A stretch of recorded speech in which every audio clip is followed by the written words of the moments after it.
It was a normal evening, until my son walked in, pale and trembling, clutching my husband's laptop. At first, I thought it was nothing. But the moment I looked at the screen, my entire world came crashing down. What had my husband been hiding? And worse, how long had this been going on? Subscribe to Stories Unfolded for more real-life betrayals, shocking discoveries, and jaw-dropping twists. This one will leave you speechless. For years, I believed I had the perfect life. My husband, Michael, and I had been married for 15 years, building what I thought was a stable and loving home for our son, Ethan. Michael was a devoted father, a hard-working man who had always prioritized our family. He was the type of husband who never forgot an anniversary, who kissed me goodbye every morning, and who tucked Ethan into bed with a story every night. To the outside world, and even to me, we were the picture of a happy family. But one evening, all of that shattered. It started like any other night. I was in the kitchen preparing dinner, humming along to the soft music playing in the background. Ethan, our 12-year-old son, was supposed to be in his room doing homework. Then, suddenly, I heard footsteps, hurried, frantic. I turned just in time to see Ethan standing in the doorway, his face pale, his small hands clutching Michael's laptop like it weighed a ton. His wide, terrified eyes met mine, and before I could even ask what was wrong, he whispered, "Mom, you need to see this." A strange chill ran down my spine as I took the laptop from Ethan's trembling hands. "What is it, sweetheart?" I asked, trying to keep my voice calm. Ethan swallowed hard. I didn't mean to open it. Dad left it on the couch, and I saw something." His voice cracked at the end, and my heart started pounding. I opened the laptop. The screen was still on, and an email window was right there, staring back at me. I scanned the subject line, and my stomach dropped. It read, "Confirmation. Your reservation for 2 is now booked." I frowned. A reservation? Michael hadn't mentioned any upcoming trips. Curious, I clicked the email. What I saw next sent my world spinning. It wasn't a business trip. It wasn't a family vacation. It was a romantic getaway for my husband and another woman. My hands shook as I stared at the email. A luxury hotel booking for 2, a beachfront suite, a candlelit dinner reservation. The check-in date? This Friday. I felt the air leave my lungs. This wasn't a mistake. This wasn't something I could brush off as a business trip or a misunderstanding. Michael had planned a romantic getaway with another woman, behind my back. I felt sick. Ethan stood there, watching me with wide, frightened eyes. His small hands clutched his sleeves, his body tense. "Mom, is Dad cheating on you?"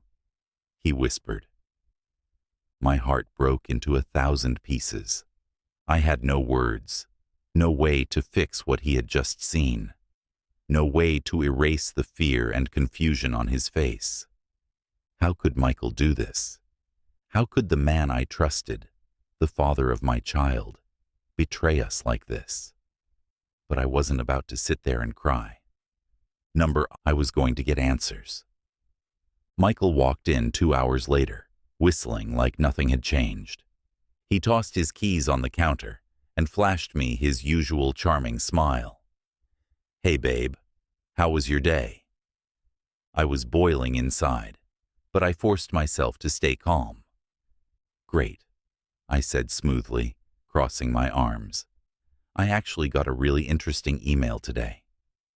His smile faltered, just slightly. "Oh?" He chuckled nervously. "What kind of email?" I didn't break eye contact as I turned the laptop toward him, the screen still displaying his booking confirmation. his face drained of color. For the first time in our entire marriage, Michael looked afraid of me. Where did you find that?" he stammered. I leaned forward. "Ethan found it." Michael's eyes widened in horror. "Wait," he said quickly, hands raised. "I can explain."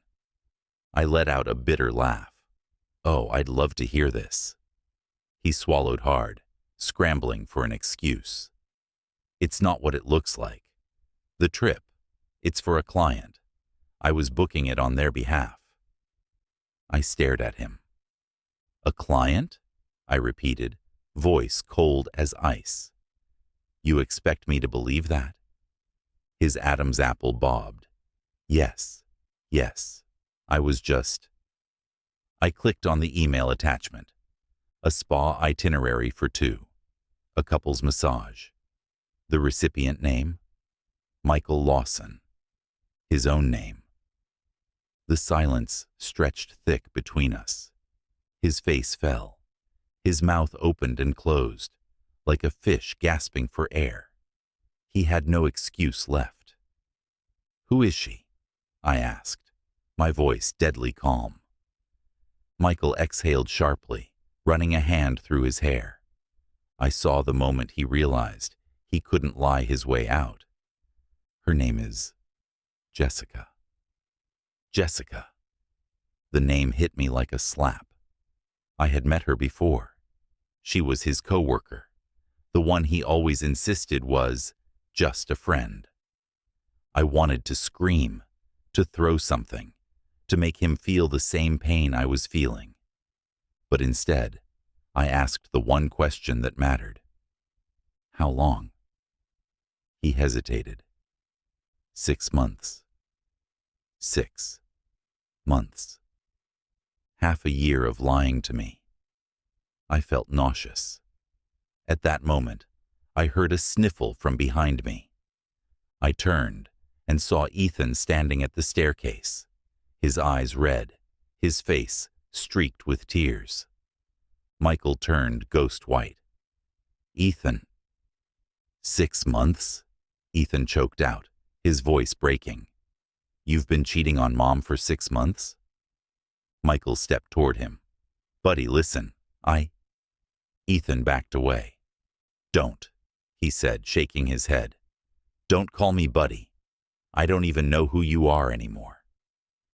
Michael looked crushed, but I didn't feel sorry for him, because he had done this to himself. That night, I packed Michael's bags. I didn't yell. I didn't argue. I simply handed him his suitcase and told him to leave. He begged me to reconsider. He swore it was just a mistake, that he still loved me, that we could fix this. But I looked him in the eyes and said the 4 words he never expected to hear. "It's too late, Michael." Because I wasn't just his wife. I was a mother. And I would never let my son grow up thinking that love meant accepting betrayal. Some betrayals cannot be forgiven. Some people don't deserve second chances. And sometimes, the greatest gift you can give yourself is the strength to walk away. If this story resonated with you, don't forget to like, share, and subscribe to Stories Unfolded. Tell us in the comments, what would you have done in her shoes?